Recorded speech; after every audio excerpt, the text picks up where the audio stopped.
Hello everyone, welcome to ET Studios, and today we are having a look at my Yak 52, which is my first aircraft made for Microsoft Flight Simulator, and I'm really excited to present it to you. So we have a couple different things I want to go over. I'm going to kind of do like a mini review, but a very quick kind of rundown of the plane, and what it can do, what I'm going to improve in the future, and a couple minor bugs that I know of, and will be fixing very soon in updates to come. So the version I have here is 0.5.0. There may be newer versions if you're watching this video in the future. So right now what is working is everything inside the cockpit has some level of functionality. There isn't other than these fuses, which fuses are difficult, everything else works to some degree. So we'll get the aircraft started up quickly, we'll get the master switch, avionics, we'll leave that off, and let's set the transponder to altitude just because that does work. You can't hide the stick yet, that will be coming soon. I just couldn't get that working just yet, but there is a quick view, which if you have some different there is a quick view available for looking at different instruments, so I would recommend using that if you have different shortcuts set up already for Flight Sim, then you can go and look at the transponder just there. There are quick views available, so if you have a look, you can switch to a different instrument panel there, and then you can look at the transponder and mess with it. That automatically hides the stick there, and then you can just reset your position. So if you're in VATSIM or something, which I've made this VATSIM ready, you can go and set your transponder there. Or you can just move the stick, but I mean, that's going to be difficult while you're flying. So, yeah, we've got a couple different switches here. They all work. There's a bit of an issue with the alternator. Yeah, but that's okay. Alternator staying on is better than alternator staying off. The comm panel does work, you can change your frequencies, and I've tested that in VATSIM, it works just fine. All of these gauges work to some degree, and most of them are custom gauges that I've made myself, but some of them are not. This attitude indicator is from a DR400, and this altimeter is from somewhere. But the knob on the altimeter does work, so you can set your barometric pressure, which is fantastic. Also a good thing for VATSIM. Unfortunately, into the Mercury can't change that. I'm sorry. Then we've got our different levers. You have your throttle, our mixture, RPM, and got our flaps. That works fine. Got a trim lever, trim wheel, which is great, and yeah, the throttle does work. So yeah, we've got a couple different things that do work. The magneto doesn't actually function. You can switch it. The switch works. But, yeah. You can start up the plane. There we go. Should have probably shown you the proper animation there. But, at the moment, there's a bit of a problem with the startup, where sometimes the aircraft will shut itself down again quite soon after you start up, because it might be just an aircraft system thing that I haven't modeled in. For example, maybe a choke or something like that.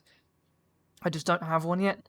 I will be adding it, but sometimes the start sequence does work just fine like it did now, and sometimes it just doesn't. If it doesn't, Control-E does work, because presumably that just goes through whatever thing I have left out, which I will be adding in the future. I'll figure out what that is. But I'm glad the startup worked this time, because it does show that it does work occasionally, which is fun. It might be a temperature thing, so it could be the primer or the choke or whatever it is. So let's take this for a quick taxi. Bring up the throttle. There is a parking brake, but there's no lever for it in the cockpit, so you just have to do that to the shortcut. Let's take this around quick. We're at King Sharka International Airport in South Africa, near Durban. It's not super close to me, but sorry, that notification was on my end. Not super close to me, but it's an airport I have been to before. It's quite cool. Not one of the custom ones in the sim, but it works just fine. So yeah, we'll do a quick taxi. It taxis quite nicely. My airspeed indicator does show you all the way down to in the 10s, in the 0 to 20 range, so that's quite helpful for taxiing if you want to taxi at a specific speed and not just be like, oh, I'm now at 20 when it just pops up. So we're just below 20 now. Do a quick taxi down to the runway. So we're taxiing onto the runway now. It taxis all right, and hopefully that's satisfactory. There is no nose wheel on the Yak 52. We've got just the rudder helping us turn, and there's differential braking on the real one. But people tend to try not to use it too much on initial taxi because there's a specific amount of air in the brake system. But yeah, the rudder works just fine. I don't have differential braking modeled in, but yeah. So we'll do 1 notch of flaps, a bit late to start doing that, but yeah, 1 notch of flaps is set. And we can lift off fairly early now. Takeoff speed is around 60 knots, just above. And now we're up in the air, we can put the gear up. So we do have a gear lever and an indicator light that comes on, so that's quite cool. And the gear sits underneath the plane. That's exactly how it is on the real one. Just going to put my flaps up. So yeah, they sit underneath a bit awkwardly, but that's just how it works on this older plane. But yeah, it gets up to speed all right, and you can do some cool little aerobatic things with it. It's quite a fun plane to fly. There we go, already up to 110, so we can do a little roll. So yeah, it can do some aerobatics, it can do some cool stuff. I recommend getting up to speed 100 to 120 knots before you start doing climbing, and then you can start climbing anywhere between 800 and 1,000 feet per minute. Works okay. It's rated to 800, and if you climb above that, it might drop speed ever so slightly. But that's just the characteristics of the real plane, so I'm quite happy that you'll see the joystick jumping around a bit. That's not an animation issue, that's my actual joystick that's giving some problems, so that's okay. Flaps are up, yeah, this does work, so you can mess with it there, but most people have shortcuts for that on a joystick or whatever. So yeah, the whole thing works on the inside. All these gauges work correctly. You're seeing the vertical speed go up and down there.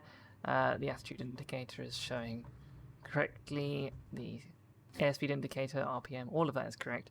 You'll notice that the RPM is different from the exterior view. That's because I'm showing to 100% of the airplane's ability, whereas the external one shows 100%, well, it shows a bit beyond. So it doesn't have the same range of green and yellow and red, but it is correct on the inside to a degree. Manifold pressure is roughly correct. I think there may be some small issues with exactly how it's reporting, but I think it's about right. So there are certain things that work. We have our compass up here, we have a compass down here, and they do report roughly correctly, so that's cool. I think they're correctly calibrated, but I'm not actually 100% sure. The bottom one might actually be better than the top one, which is the opposite of what it should be. I haven't put a knob in to change the bottom one, but this will be fixed in the future if there are issues with it. And yeah, I've put all of the extra information that would usually be on a couple more little dials here on this display. It's one of the standard displays, HTML gauges, and it's just to give you your fuel level and all that kind of stuff. Helpful to have, and just there until I eventually put steam gauges in for everything. For now, this aircraft will be freeware, and eventually I will be doing a payware version of it, but it'll be much further down the line, and it's just going to have a whole bunch more detail. These indicator lights, for example, don't work yet. I'll probably label them and make them look cool, but they might not work yet, and then the payware version will have them actually working, and essentially the freeware version is going to be a plane that is capable of flying, has a decent level of detail, and then eventually the payware version will just be that much better and worth some money, because I'll be putting a lot of effort into it. And yeah, so there will be some cool textures coming out for this one soon. I'm working with some other people, which I'll announce quite soon once that's done, and that'll just be included in one of the future updates. I might do multiple liveries as well in the future. Right now this is the only livery, but it's a fairly normal looking Yak 52, so that's quite cool. And the rear cockpit is actually a thing. Right now it's just fairly basic. That was the wrong button. Let's go quick view. No, it's pilot, co-pilot.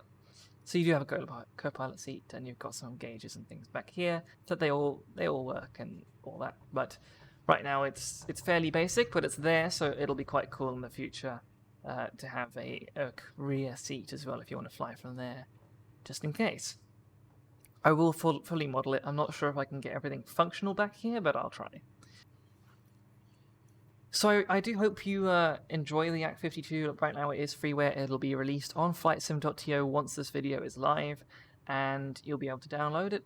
There'll be a couple other reviews of this aircraft coming out, which I highly recommend checking out, because this is obviously my aircraft, so I'm giving you quite a lot of information, but I'm not giving you an unbiased review because it's my plane.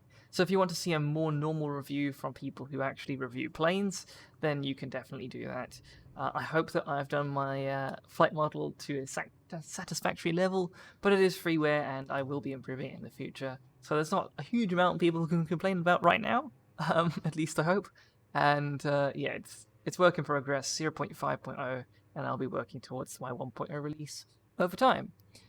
Right now the sounds, just something to point out, the sounds from a default aircraft, it's not amazing, but that'll also be something I'll improve a little bit for the freeware and a lot for the payware, and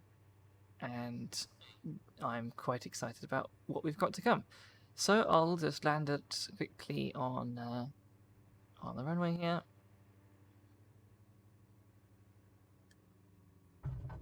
There we go, nice soft touchdown. And we are on the ground. So I hope you enjoyed this little preview of the Yak 52. If you did, please leave a like and subscribe to the channel if you would like to see more stuff in the future. I do other gaming content as well as some more Microsoft Flight Sim stuff. Been doing lots of VAT Sim recently, but I also do other games like Kerbal Space Program, Space Engineers, that kind of thing. And this aircraft will be linked in the description below, as well as any other reviews I can find of it. I highly recommend checking out other creators who have reviewed this aircraft if they do, because it's something that, I mean, it's freeware, so you can just go and get it yourself. It's not like a payware aircraft where you really want to see the reviews before you get it, but if you want to see a proper review, you can go have a look instead of wasting your bandwidth downloading it in case you don't want it. But there we have it. I hope you enjoyed the video. If you did, then go and have a look at the Yak 52 on flightsim.to, and I will see you in the next one. Thank you for watching, and goodbye.